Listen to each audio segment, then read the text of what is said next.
ओम श्री परमात्मने नमः। वंदे भारत मातरम। सभी मित्रों का हार्दिक अभिनंदन है SGMA astro and gem science YouTube channel में। आज हम पितृदोष निवारण के लिए शास्त्र सम्मत जानकारी देंगे। ये कथा प्रसंग वाल्मीकि मूल रामायण से है। इसमें महाराज भगीरथ के प्रयास से गंगा जी के आकाश मार्ग से पृथ्वी लोक पर आगमन तथा रसातल में जाकर उनके पूर्वज महाराज सगर के 60,000 पुत्रों के मोक्ष की कथा आती है। महाराज भगीरथ ने अपने पितरों का मोक्ष किया था। इस कथा प्रसंग को सुनने मात्र से पितर प्रसन्न होकर धन धान्य आयु यश कीर्ति और शुभ का आशीर्वाद प्रदान करते हैं। इस कथा को अमावस्या तिथि के दिन सुनना चाहिए। संभव हो तो योग्य विद्वान द्वारा पितृ पूजा करवाकर सुनना चाहिए। आइए कथा आरंभ करते हैं। भगवान श्री राम अनुज लक्ष्मण और ऋषि मुनियों सहित विश्वामित्र जी गंगा जी के तट पर पहुंच गए हैं। सभी ने पवित्र गंगा जी में स्नान किया, देवताओं और पितरों का तर्पण किया, अग्निहोत्र हवन इत्यादि किया। इसके पश्चात मीठे हवक्य का भोजन किया। गंगा जी के तट पर प्राकृतिक जल व पक्षियों का कलरव शोभा बढ़ा रहा था। श्री राम, लक्ष्मण और महर्षि सभी प्रसन्न चित्र होकर महात्मा विश्वामित्र जी को चारों ओर से घेरकर गंगा जी के तट पर बैठ गए हैं। तब श्री राम ने प्रसन्न चित्त होकर विश्वामित्र जी से पूछा कि भगवान, मैं ये कथा सुनना चाहता हूँ कि तीनों मार्गों से प्रवाहित होने वाली ये गंगा जी किस प्रकार तीनों लोकों में घूमकर नदियों और नदियों के स्वामी समुद्र में जाकर के मिली। श्री राम के इस प्रकार से प्रेरित हो महामुनि विश्वामित्र जी ने गंगा जी की उत्पत्ति और वृद्धि की कथा कहना आरंभ किया। विश्वामित्र जी कहते हैं, श्री राम, हिमवान नामक एक पर्वत है जो समस्त पर्वतों का राजा है। सब प्रकार की धातुओं का बड़ा भंडार है। हिमवान की 2 कन्याएं हैं। हिमवान की पत्नी मेना है और मेना की ज्येष्ठ पुत्री गंगा है तथा छोटी पुत्री उमा है। हे राम, कुछ समय के पश्चात देवताओं ने देव कार्य की सिद्धि के लिए हिमवान से गंगा जी को मांगा, जो आगे चलकर त्रिपथगा नदी के रूप में अवतीर्ण हुई। गिरिराज हिमालय ने त्रिभुवन का हित हो इस इच्छा से लोक पावनी अपनी पुत्री गंगा को देवताओं को दे दिया।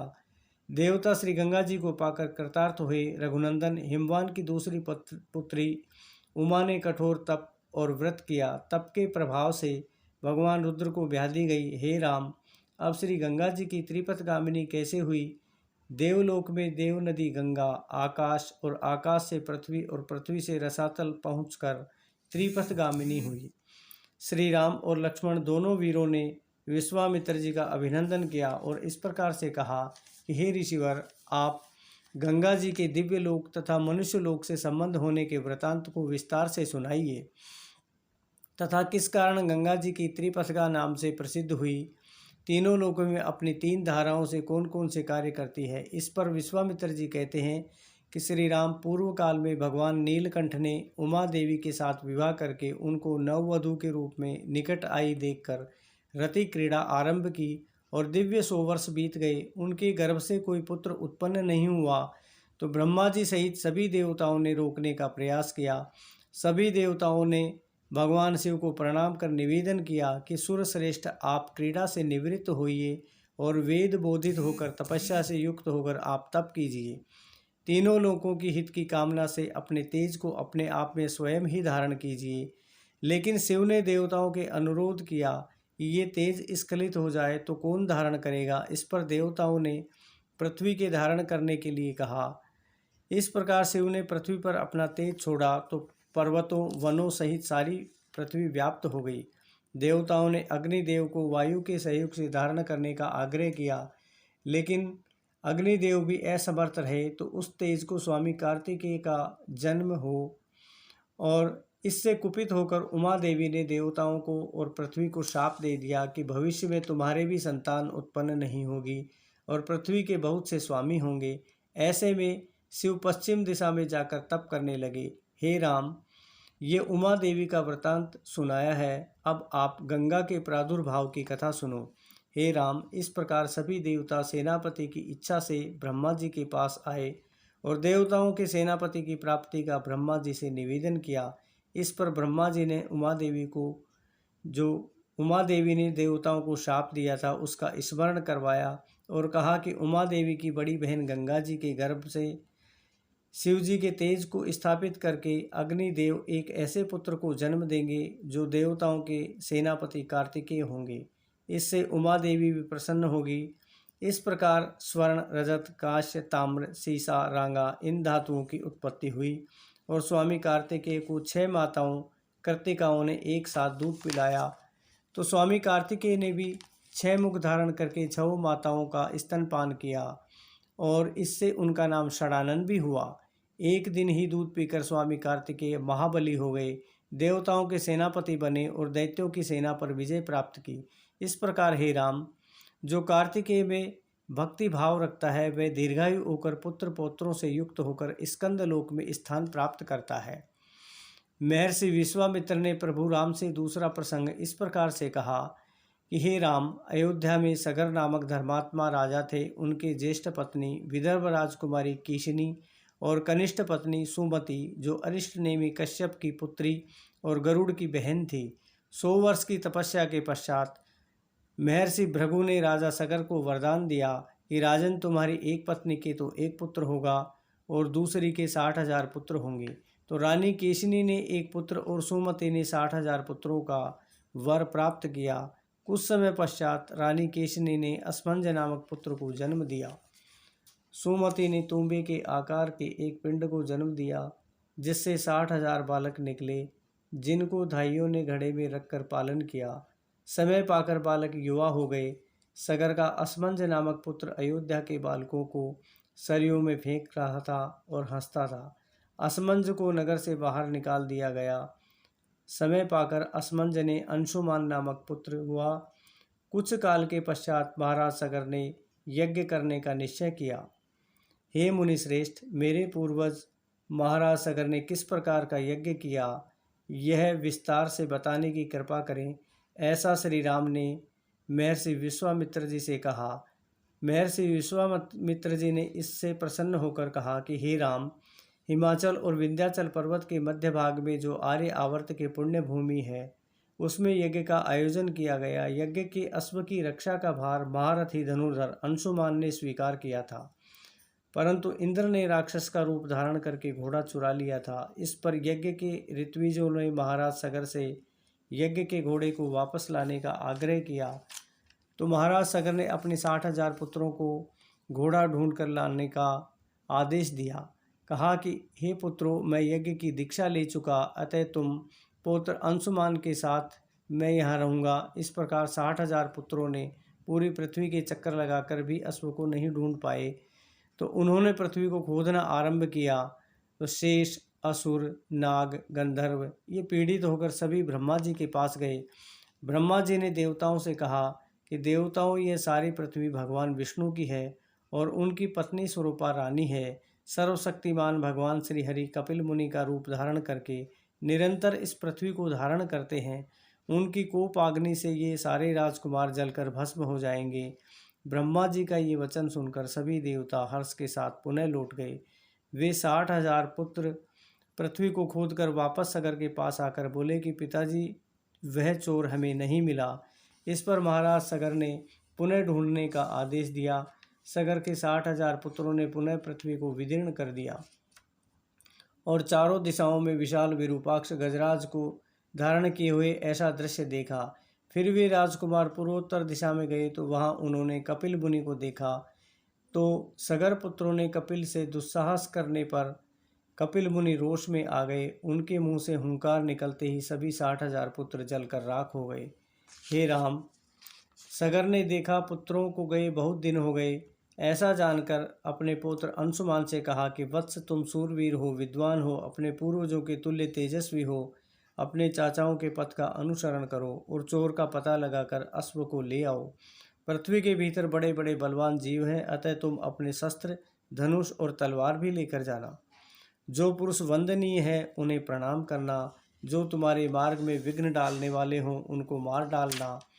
ऐसा करते हुए सफल मनोरथ होकर लौटो। मेरे इस यज्ञ के प्रण को पूर्ण करवाओ। अंशुमान अपने चाचाओं के द्वारा बनाए गए मार्ग से पृथ्वी के अंदर गया तो वहाँ एक दिग्गज को देखा, जिसकी देवता, दानव, राक्षस, पिशाच, पक्षी, नाग सभी पूजा कर रहे थे उनकी परिक्रमा कर अपने चाचाओं और अश्व चुराने वाले का पता पूछा तो दिग्गज ने कहा कि असमंज कुमार अंशुमान, तुम अपना कार्य सिद्ध कर घोड़े सहित लौट आओगे।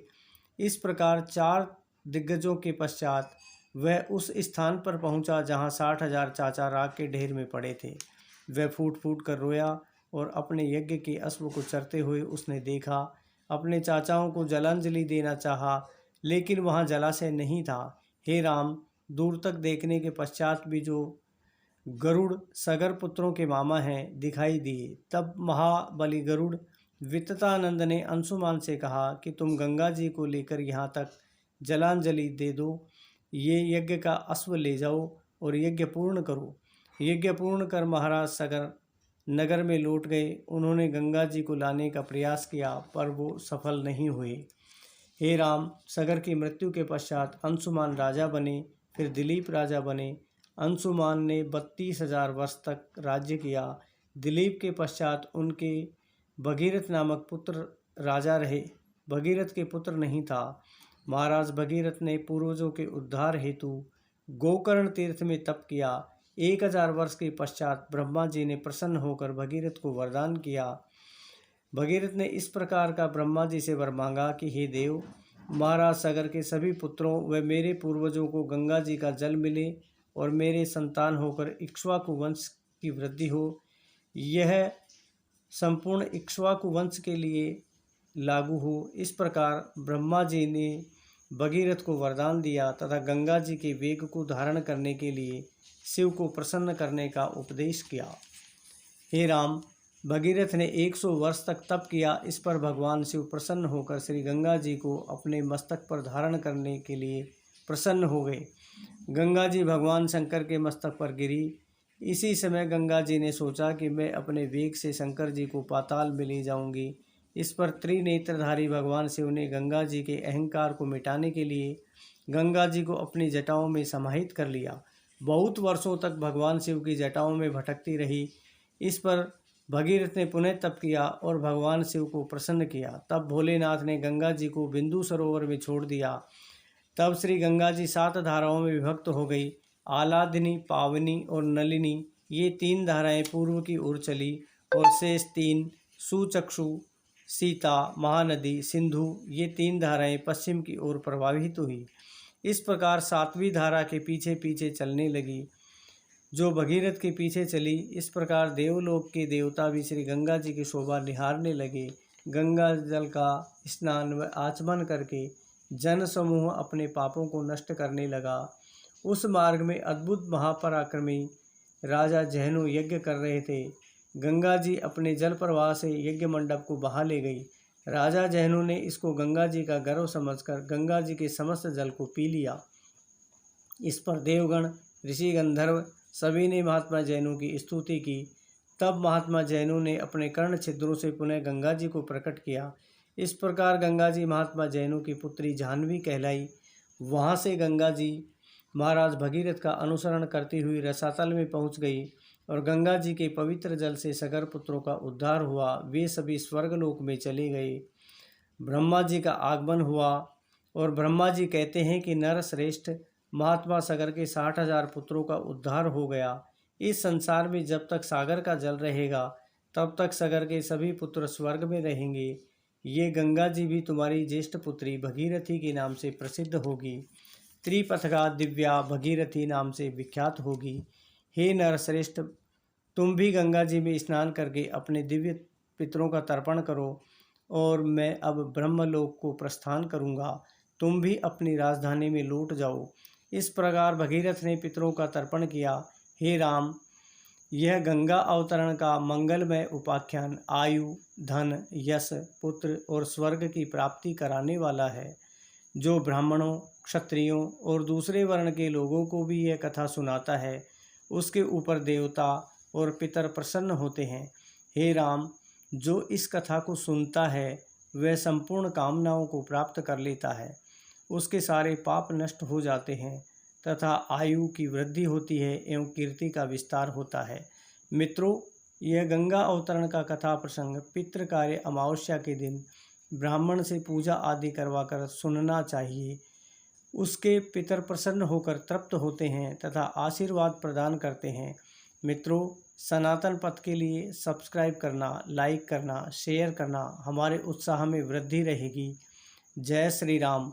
वंदे भारत मातरम।